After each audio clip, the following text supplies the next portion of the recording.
Hi. Hi Luke, how are you? Hello. Any cool, right? I like that site a lot. Have we spoken before? Yeah, we spoke about Press about 6 months ago. Oh yeah. Okay, cool. Nice to talk to you again. Yeah, I knew. Well, congratulations on Interview with a Hitman. Did you see it yet? Yeah, I saw it yesterday. I really liked it.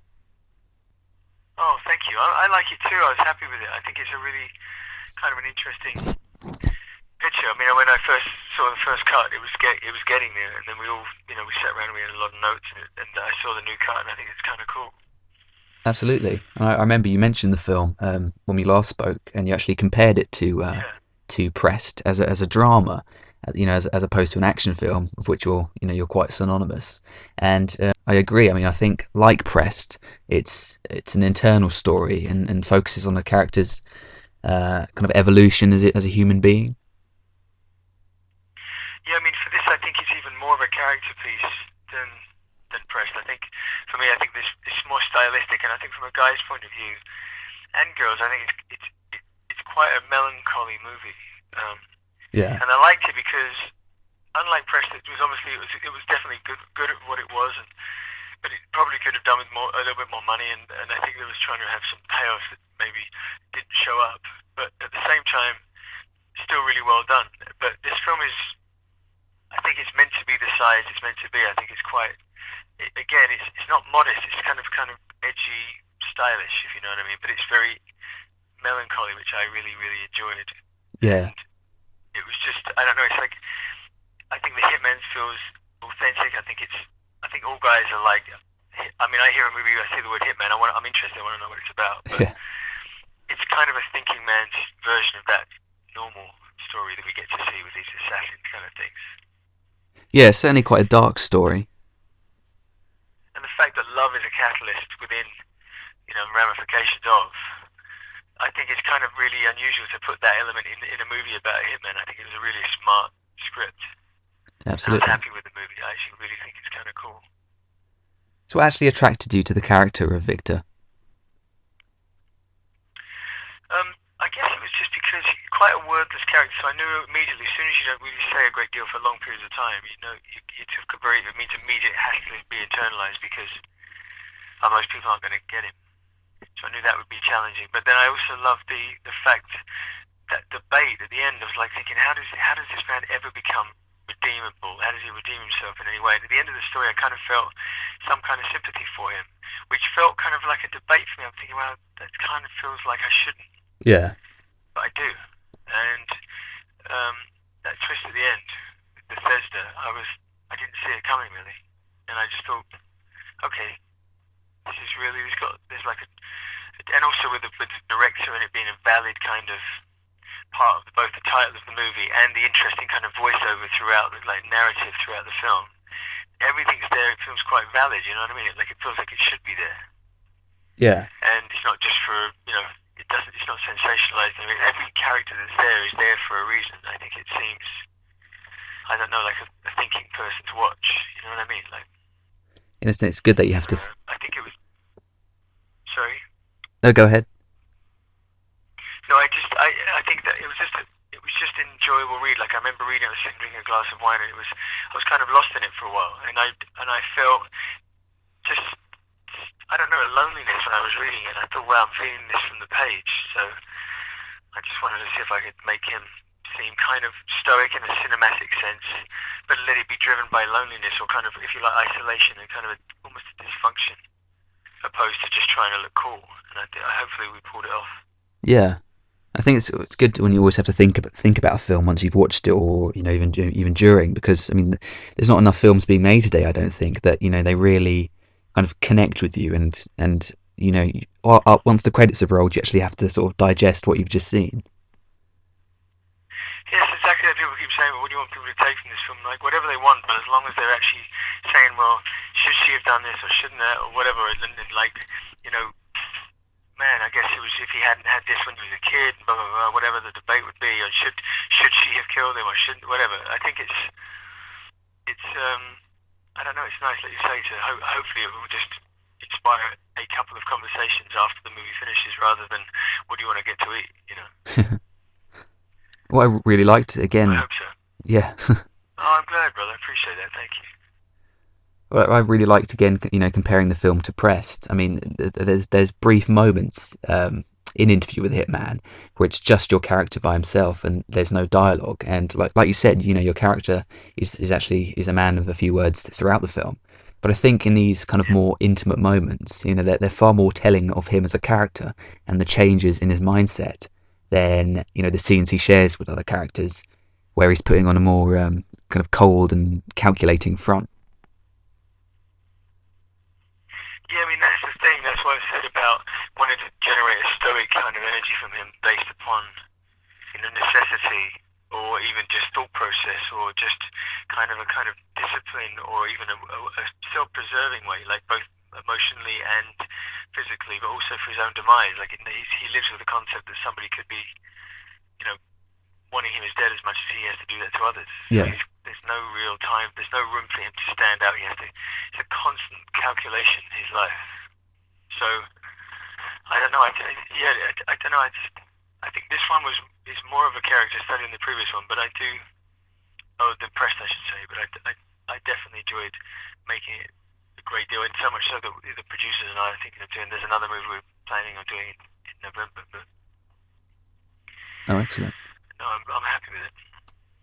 There's that really great scene where Victor's taking a shower after finding out that Bethesda's pregnant, and then he holds the gun to her head while she sleeps. I think that's a really pivotal moment in with the character and his evolution, as I said, because it's kind of the moment he's in a way humanized, and then he realizes that this almost kind of instant escape or exit strategy that he's literally grown up with is not the right direction to take. It's a great observation to note, and that's what's so nice about making a film. And I speak to someone like you, a journalist who's watched the movie, and then you're illuminating from your observations that moment, and that's exactly what I was trying to achieve and as the filmmaker was trying to achieve. It's like it's like he finally has to have that epiphany and realization that his life just became instantaneously obsolete. Like it's over. It's not effective anymore. Yeah. It's simply not effective, and there is no escape from being human. And it's obviously been a part of him, and it just simply has risen to the surface now, and there is no debate. And I think love to him has been something that's only proven to be painful, and I think yet again it's the one thing he's afraid of. But then he's quite a strong man, I think, and I think he kind of, I don't know if you pick this up, but he kind of makes a decision where he's okay with it. He's going to do this. Yeah. Set in his mind. He didn't know that he was part of the mind. He didn't know that he was part of her plan, but which in itself kind of, I think I found myself, the reason I like it is you kind of can't help but find yourself wanting it to kind of in a weird way work out. I kind of wanted him to have a shot at life. Yeah. But obviously he's paying he should pay a price for his actions, and he does. But yeah, certainly quite a shocking climax. did you see it coming or not? I didn't know. I was thinking of different ways that I hadn't had inklings for, but none of them the way it did turn out. So that was pleasantly surprising. Oh, that's nice. Or not so pleasantly surprising for the character. Yeah, I mean, because the good thing is though, you kind of, for me when I first watched it, I was like, I didn't really, I knew it was coming obviously, but I got the genuine feeling I didn't want that to be the outcome. Yeah, exactly. You're kind of forced to accept it, which I think is always good. Yeah. In film, It keeps you on edge.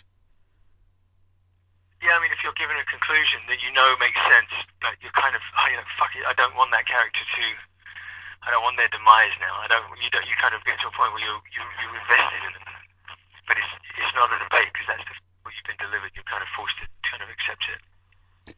Yeah, and I think that's a testament to the script and the performance of that character when you become invested in that character so much that you don't want that, you don't want the end to be that way.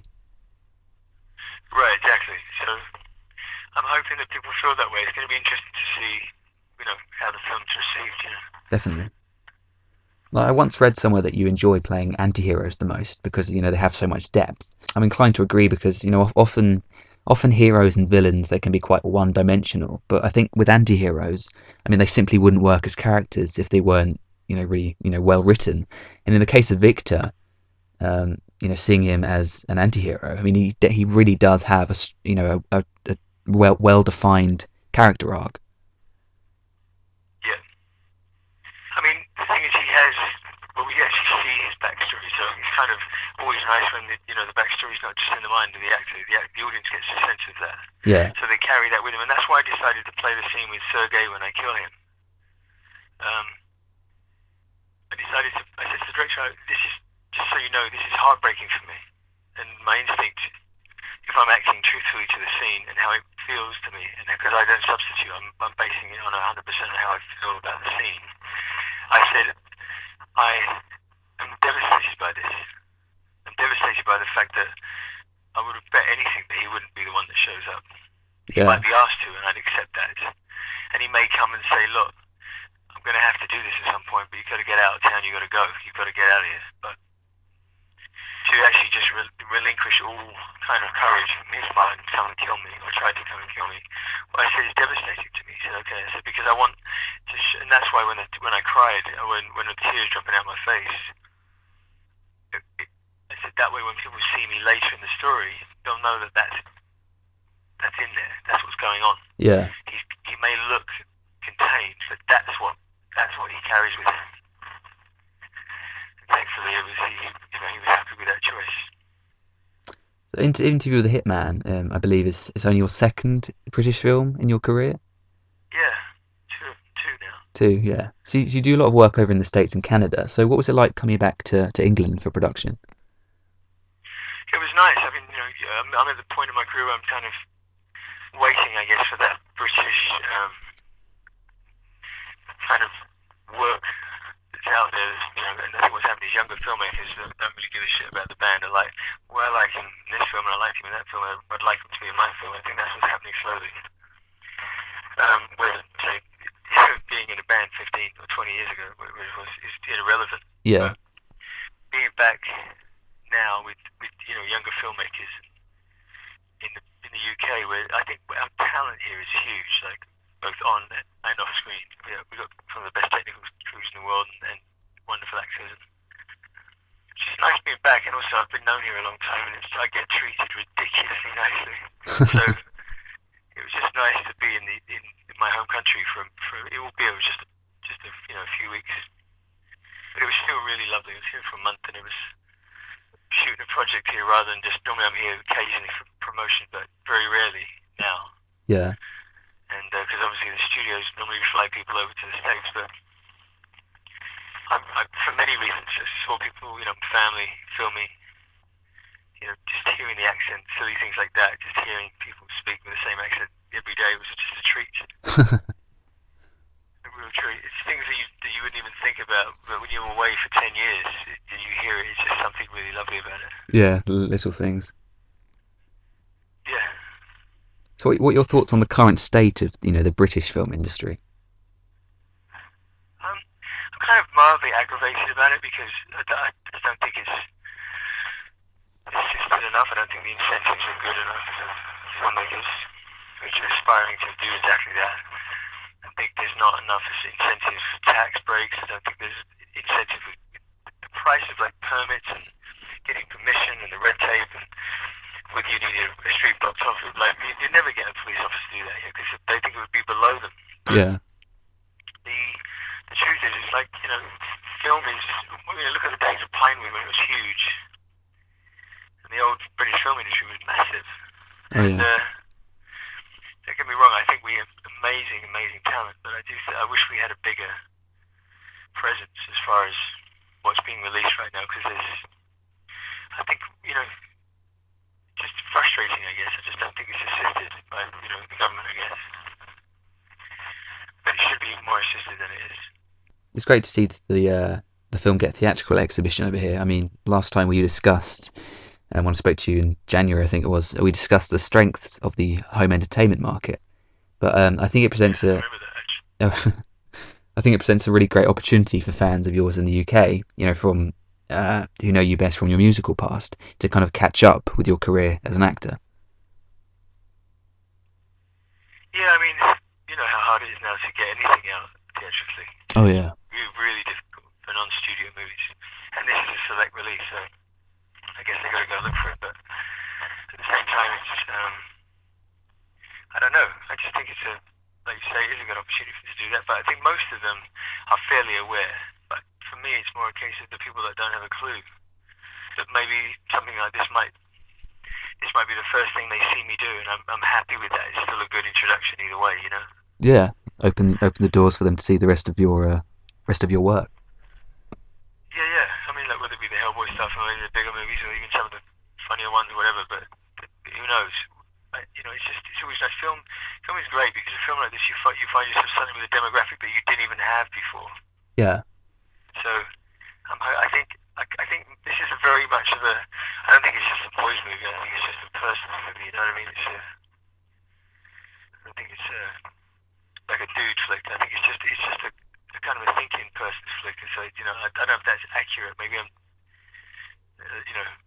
confused here, but that's how it feels to me. Oh no, I absolutely agree.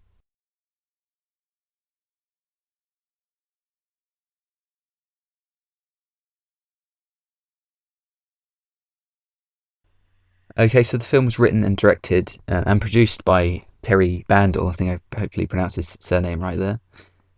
Yeah. And it's his first feature. So what was it like working with him as a first timer? It was good. I mean, he has a definite vision. I mean, working with somebody who wrote it, he's producing it, and he's directing it. So he has a very, very passionate vision, and he's very kind of steadfast in that belief. And I think the trick is just to, I guess, it's graciously as you can, but also as committed as you can. Equally, as an actor, you got to also know that you have some experience to bring to the table, and then find that wonderful kind of meeting point of kind of strong opinions for the project, like for the better of the project, Yeah. for the betterment of the project. So you say, and try to assist him as much as you can, and be available, and to be present, and to be kind of conscious of maybe ideas and things that might work better, whatever. And I think we found a really good blend. I think at the end of the day, the credit has to go to him because he did write it and he did direct it. So I think he deserves anything that he gets from this. And hopefully, it would lead to more work and more opportunities for him, because he's the writer and producer of this film, and obviously the director. It's just a great deal of contribution right there. So, but first time directors, I think you have to keep your eyes open and try to be their ally. I think that's the best way to say it for me. Is just you got to be their ally, Yeah. and be there for them, and try and make it the best it can be, and not strike your ship, stamp your feet. You got to be a team player with a first time director, because obviously they've got obviously great deal of talent to be there in the first place, but there's obviously stuff they don't know. Yeah. Okay, sure. Adam, do you want to say one thing? It's nice to talk to you again, my friend. Yeah, absolutely. Really great to speak to you again, Luke. Always good to speak. I've got 4 more coming out and some other stuff, so let's make sure we do this regularly. Absolutely. Thanks a Thanks, lot, Adam. I'll Luke. make sure